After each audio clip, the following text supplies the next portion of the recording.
In drawing and painting expressive little faces, artist and popular Skillshare instructor Amarilys Henderson shares her practical and creative techniques for drawing and painting faces with style and personality.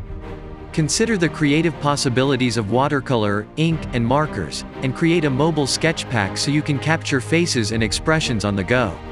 Use photos to simplify the face's key elements. Learn about facial proportions and factors and variables for placing facial features, and apply these concepts through a simple warm-up using a single color to paint a face in multiple values.